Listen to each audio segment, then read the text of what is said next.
April. You want your car keys back, don't you?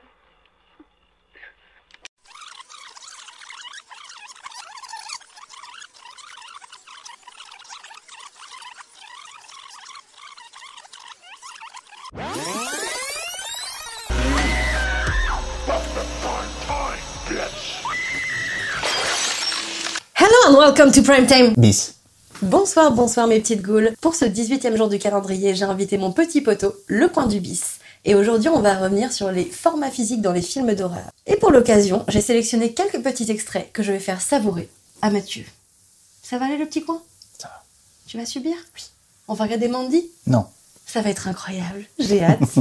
Bon alors, je t'ai préparé quelques extraits de films que tu connais plus ou moins, ou tu te rappelles plus ou moins parce que t'es plus tout jeune, donc la mémoire, c'est plus trop ça. Mais du coup, c'est pour ça qu'on a les extraits. Ça va t'aider comme ça. Oui. Alors le premier film, c'est pas un très grand film. C'est un peu un Millen movie. C'est ce que j'allais dire. Et même moi, je le trouve nul. Donc c'est un level incroyable. C'est Beyond the Gates, qui est sorti en 2016.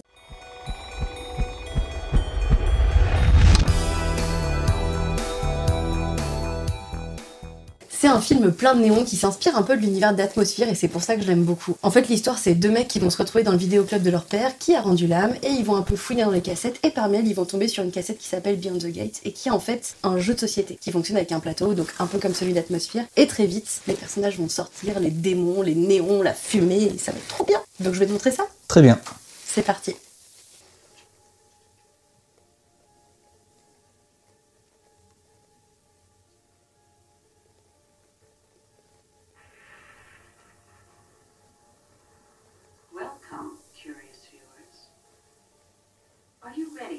Bon, déjà, il y a Barbara, plus un point. Franchement, c'est cool. Moi, je l'ai regardé pour ça aussi. Hein. On est vraiment au moment où elle recommence à faire des films d'horreur, en fait. Juste avant son pic, assez récent, finalement.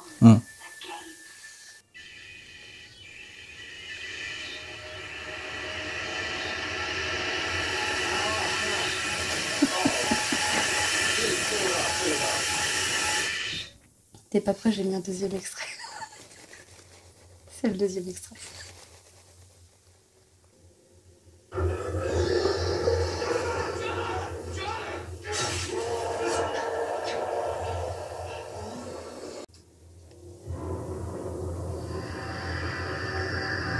Ok, je vois pourquoi en fait t'apprécies le truc. En termes de lumière. En termes de rythme aussi, on se fait chier depuis tout à l'heure. Donc... J'ai cuté. Oh bah dis donc. Non mais si ça avait été bien réalisé, ça aurait vraiment pu être chouette comme concept. Le jeu de société qui invoque les démons, ça aurait vraiment pu être cool franchement. Bon, le plateau est dégueulasse, ça oui. Le plateau est dégueulasse. Ça va. Écoute, bizarrement j'ai très envie de pas le voir. Mais il y avait des beaux éclairages, il y avait... oui, c'était... Tu sens qu'il y a un truc qui aurait pu être bien si ça n'avait pas été nul. Ouais. Et c'est un peu frustrant du coup. J'ai plus envie de jouer à un vrai jeu que de voir la suite, mais du coup je suis content d'avoir vu un petit extrait, histoire de me dissuader de ne pas voir le reste en fait. Ah ça va. Bah, les films d'après sont pas forcément nuls. Ah bah j'ai hâte. Mais il n'y a pas de néon dans le prochain, par contre il y a de la fumée. Ça va quoi. Oui. T'es prêt du coup? Ouais. Alors pour le deuxième film, on est parti dans les années 80 et j'ai choisi un film de 87 qui est un peu cheesy, qui est un peu un nanar quand même. Mais c'est un film que j'aime beaucoup et je saurais pas trop expliquer pourquoi. Parce que je trouve qu'il y a vraiment cette petite vibe VHS. Et ça tombe bien parce qu'en fait c'est une VHS maudite. Donc ça va, ça match. Ouais, et celui-ci je le connais, je l'ai vu il y a pas très longtemps. Il est sorti chez Le Chat qui fume, je crois de mémoire. Ouais. Bah oui, voilà, il est là. Le petit bourré là. Et c'est typiquement le genre de truc en fait qu'on s'attendrait pas forcément à voir restauré en haute définition, et pourtant c'est le cas. Je l'ai vu, c'est pas pour autant que j'en ai gardé un grand souvenir. Donc bah écoute, je suis curieux de savoir quelle scène tu vas montrer là. Mais c'est parti. C'est au début ça. Ouais. C'est l'intro. Ouais, je me rappelle.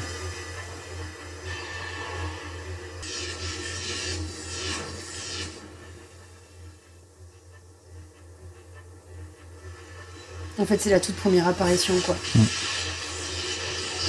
Mais en vrai, je pense que c'est un petit peu aussi pour ça qu'on regarde le film, c'est que quand t'as cette image d'une espèce de créature dégueulasse qui sort d'une télé, forcément t'as envie de voir t'as envie de voir le film en question, même si là, enfin, c'est... Mais en fait, il y a des petits c'est problèmes un peu de cheap, rythme, quoi. mais je trouve le film assez fascinant quand même. Je sais pas, il a vraiment un truc d'objet un peu atypique, et quand je regarde des films de zombies, c'est vraiment un film que j'aime beaucoup. Faudrait que je le revoie, parce que là, il est plus très frais dans mon souvenir, mais là, tu vois, enfin, maintenant que j'ai ce truc-là en face de moi, j'ai 2-3 trucs qui me reviennent aussi en tête, et finalement, c'est pas un mauvais film comme tu dis, mais il y a des petits soucis, mais par contre, il y a une vraie volonté de faire les choses cool, quoi. En fait, le film, il est pas du tout dans l'action. On est presque sur un huis clos en fait dans cette baraque parce que du coup, après ce mec qui se fait tuer, il y a une famille qui va arriver. Et en fait, ce que j'aime bien, c'est que du coup, il y a un truc hyper mélancolique parce qu'en fait, les zombies, à un moment donné, on va les voir dans la cuisine et ils sont tous en train de reproduire les comportements qu'ils avaient quand ils étaient humains. Et finalement, je crois qu'il y a justement une humaine, enfin une vivante, qui va en fait faire semblant de reproduire en fait le quotidien et ils vont pas essayer de la bouffer. Donc il y a vraiment ce truc-là, un peu comme dans le Retour des morts vivants, où en fait ils souffrent d'être morts et ils reproduisent des schémas en fait en boucle. Ouais. Bah écoute, je le reverrai peut-être à l'occasion. Là où je t'avoue que le premier, il y a peu de chance, mais celui-ci, voilà, j'ai encore une fois un vague souvenir. Il y a vraiment que certaines scènes qui me reviennent en mémoire, dont celle-ci. Donc voilà, pourquoi pas, je leur donnerai une petite. Franchement, c'est une petite seconde curiosité chance, ouais. et c'est pas parfait vraiment. Encore une fois, il y a des gros soucis de rythme, et tu vois qu'il a très peu de budget et il y a des trucs qui sont un peu répétitifs, mais globalement, je trouve que c'est vraiment une curiosité pour les gens qui aiment les films de zombies. Voilà. Et ben le troisième, c'est pas du tout un film. Je pense que tu vas être sur une totale découverte. Je vais rien en dire pour l'instant et je vais lancer l'extrait.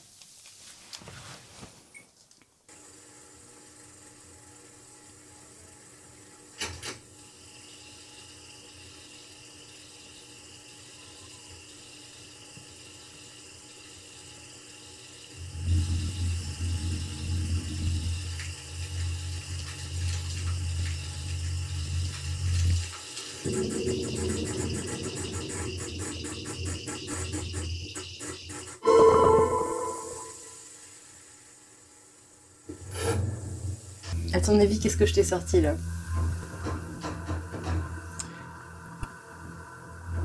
Une captation d'un spectacle d'art contemporain dans ton village natal avec tous tes potes.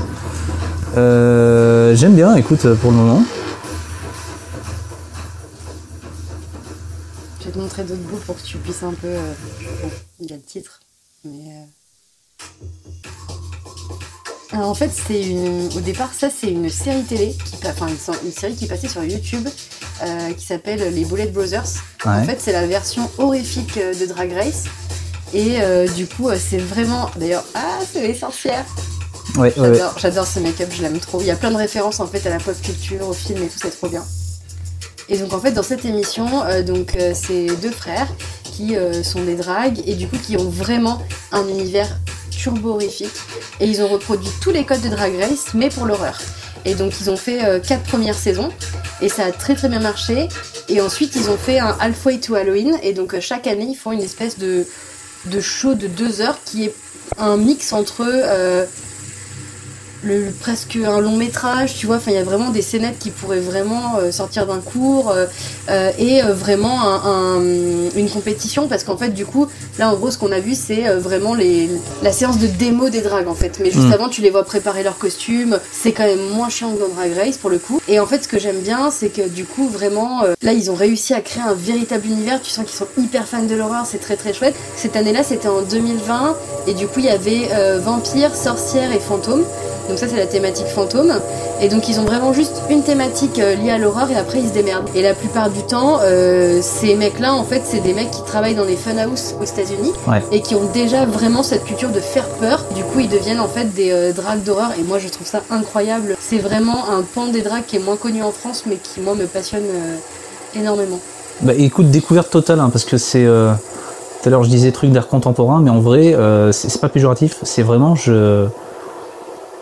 Tu sens qu'ils kiffent en fait ce qu'ils font. Esthétiquement, il y a vraiment des super trucs. Tu vois, même ça, tu vois, enfin il y a une ambiance, il y a un mood, il y a quelque chose, tu vois. Enfin, c'est pas juste Ah non mais c'est beau, en fait ce qui est fou c'est que moi j'ai connu l'émission par ce film-là justement, et donc les premières saisons tu vois qu'elles sont clairement fauchées, et c'est pas du tout le même level, mais justement c'est fou de voir à quel stade ils en sont arrivés en fait. Maintenant c'est vraiment des pures œuvres d'art, et moi je sais que pour Halloween j'adore regarder ça. Dès que j'ai un pote qui aime les shows de drague, en fait je lui montre, parce que je trouve que c'est vraiment une petite pépite les Bullet Brothers, et c'est dommage parce qu'en France c'est pas disponible sur des plateformes, parce que je pense que pour l'instant ça rentre pas trop dans les codes du drag qu'on connaît en France. Mais c'est dommage, c'est super beau ça. Ah non mais là j'ai pas mis la dernière saison, mais dans la dernière ou l'avant-dernière saison il y a une meuf qui a fait un drag de la fiancée de Frankenstein qui est incroyable. Il y a aussi Elvira, et c'est vraiment, en fait c'est fou parce que non seulement il y a des inspirations que nous on aime, et en plus c'est vraiment retravaillé pour la culture drag, et je trouve que c'est complètement dingue en fait.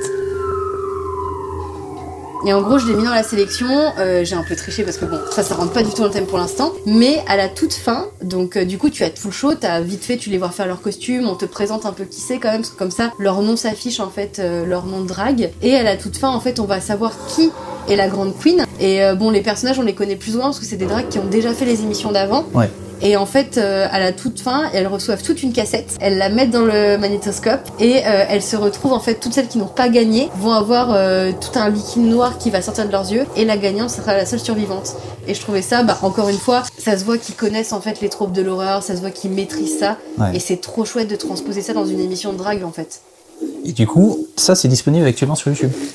Alors pas ça, parce que depuis en fait ils ont été rachetés par Shudder, donc ça pour le coup c'est sur Shudder. Il y a donc cette émission là qui est sur Shudder, et cette année ils ont refait un thème, comme ça un long métrage pour Halloween, et sur YouTube je pense que tu peux peut-être trouver les premières saisons, mais ça n'a rien à voir avec ça, c'est vraiment de la télé-réalité. D'accord. Et en vrai, effectivement, c'est frustrant parce que pour le coup, moi, si je devais conseiller un format, c'est celui-là.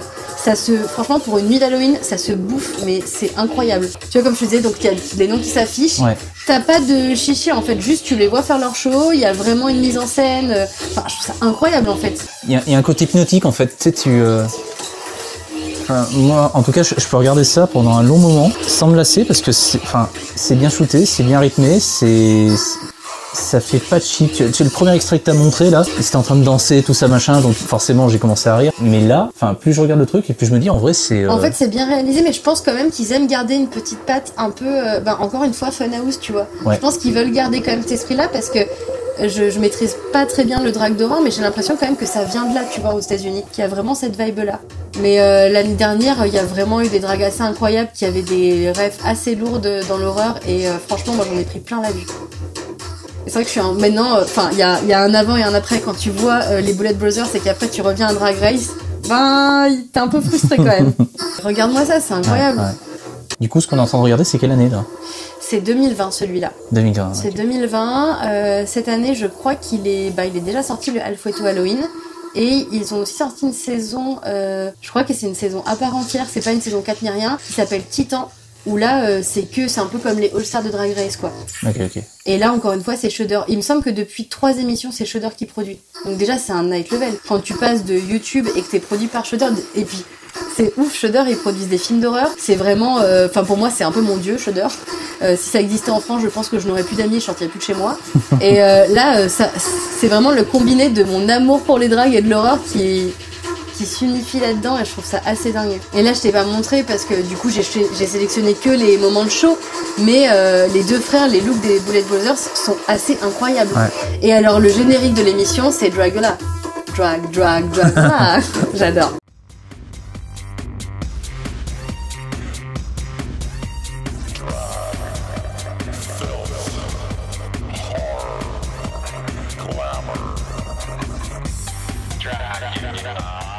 En vrai, des shows de drague, j'en ai vu quelques-uns. Mais quand t'as ça en face de toi, ça paraît tellement évident. Pourquoi est-ce qu'on a pas ça en France en fait? Moi j'aurais ça, mais là en fait je serais comme une dingue. Ça serait mon rêve de faire du drag d'horreur. Je trouve ça passionnant. Parce qu'en fait c'est vrai que des fois dans le drag je suis un peu frustrée parce que moi j'adore les références au cinéma et à la pop culture. Et là en fait j'ai tout ce que je veux quoi. Et je sais plus si c'est pas pour les fantômes où il y a d'une des versions des fantômes qui est assez incroyable avec vraiment un drapé où en fait le drapé en dentelle ne fait qu'un avec la drague. Et je trouve ça complètement... Ouais. Ah bah voilà, c'est la synchro totale, c'est celui-là dont je parlais. Il est hyper simple ce costume et je le trouve fascinant. Bon spoiler, c'est la drague qui a gagné. Moi je vois ça dans un film d'horreur, je suis au bout de ma vie. Hein. Ce côté bonjour ma gueule c'est un apron. Ouais. J'ai un truc que On dirait j'aime... un croisement entre un costume qu'il y a dans Dracula de Coppola et le visage d'un des démons de... Insidious, ça me fait trop penser à Insidious. Ah, Insidious aussi, ouais. Toi, tu penses à quoi comme démon? Démon, Lamberto Bava. Ah, c'est avec les dents acérées et tout, là. Ça fait très les notes funèbres, je trouve. Ouais. Donc en gros, là, t'as les 3 thématiques. Et après, ça c'est la scène de fin, où du coup, toutes les dragues reçoivent ce colis. Elles sont chez elles. Et elles visionnent donc l'émission. Et moi, à ce moment-là, je comprenais pas trop parce que du coup, il y a pas mal de ponts entre les interviews et le show, mais tu sais jamais trop quand c'est filmé en mode fiction. En fait, tout est fait pour que la fiction prenne le pas sur tout le film. Ça aussi, c'est une bonne idée. Donc là, la VHS fait son entrée. Mais ça, c'est un truc qu'ils ont poussé de plus en plus, où en fait, il y avait très peu de blabla, ce qui moi je déteste dans les shows de drague. Enfin, du moins, tous les dramas, je trouve ça très nul. Et là, en fait, ils ont vraiment, entre les compétitions, c'est en fait, t'as vu la petite ref ? Forcément. Entre les shows, en fait, c'est vraiment de la fiction. Et là, je me dis, waouh, enfin, c'est des artistes hyper complets, c'est ouf.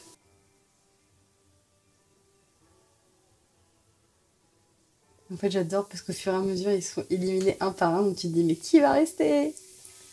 Bah, si on a passé en France, est-ce que après le Stabaton, tu sais, t'as pas envie de te lancer dans une petite création de drague horrifique là? Franchement, j'aimerais, j'en ai déjà beaucoup parlé avec Elsa de Gonçalves la Nuit, qui elle fait du drag et son drag est un peu horrifique.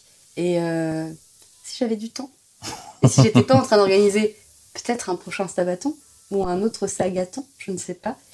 Mais bon, c'est effectivement, j'aimerais bien faire du drag d'horreur, ça me plairait beaucoup. Bah, en tout cas, ouais, super découverte. C'est les crescendo. C'est le premier. Je dis ouais, trop bien, Barbara Crampton et tout. Et après, voilà.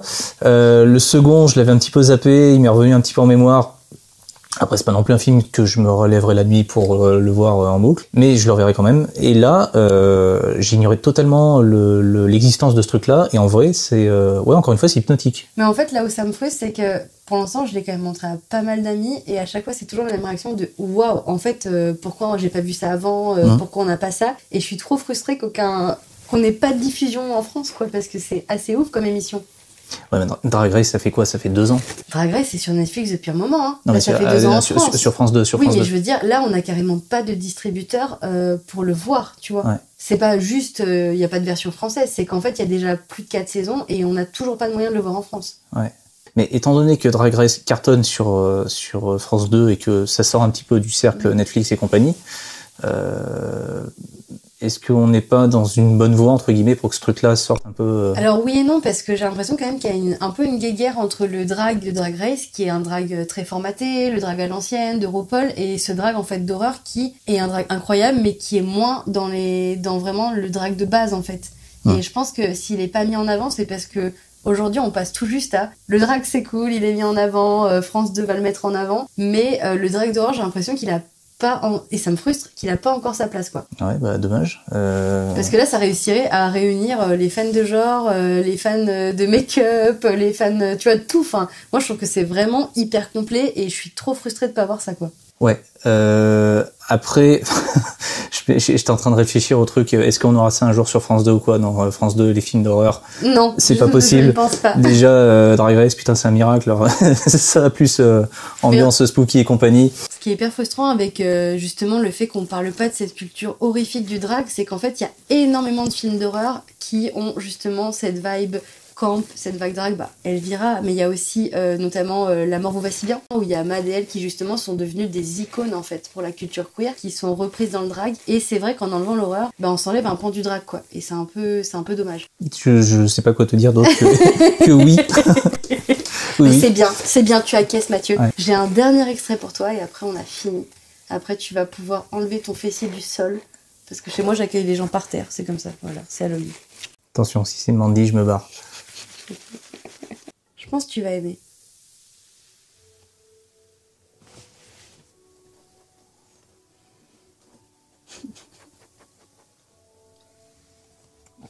Il y a Nicolas Cage. Ah, il y a des néons, Mathieu. Tu sais que je me suis endormie devant mon lit. C'est beau, hein?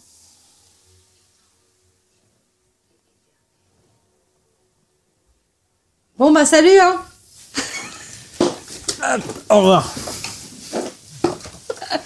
Bon, ben, j'ai voulu faire une blague à Mathieu, mais il a pas trop d'humour et du coup, il a pas apprécié. Je crois qu'il aime pas Mandy.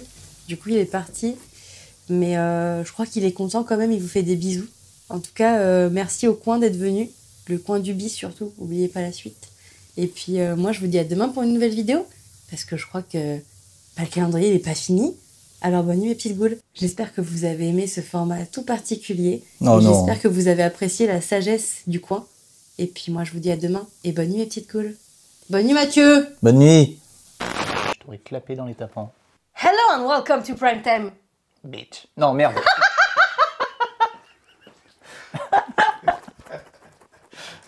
Ça part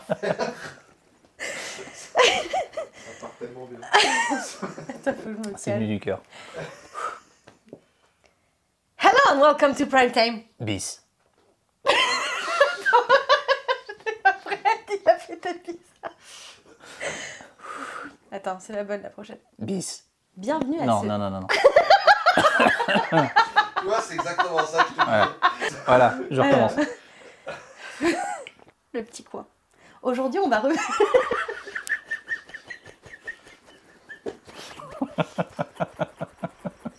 Tellement mal barré.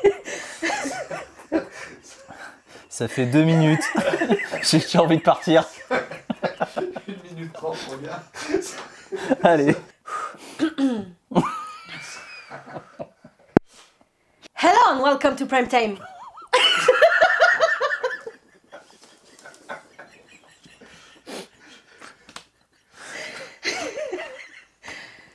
Ça y est, je comprends pourquoi tu voulais que je vienne en fait. Le traquenard de merde.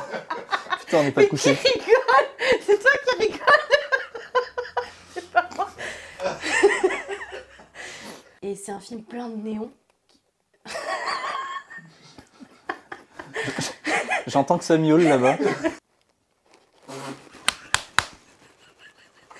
Je suis maudite. Il vient cet extrait, moi j'aime beaucoup. C'est le meilleur. J'avais pas préparé, ça va. Et j'espère que vous allez... Ouh, nul. Quel connard. Nul à chier. 0. Putain. Bidon. Je vais le tuer. Nul. Je vais dire au revoir là.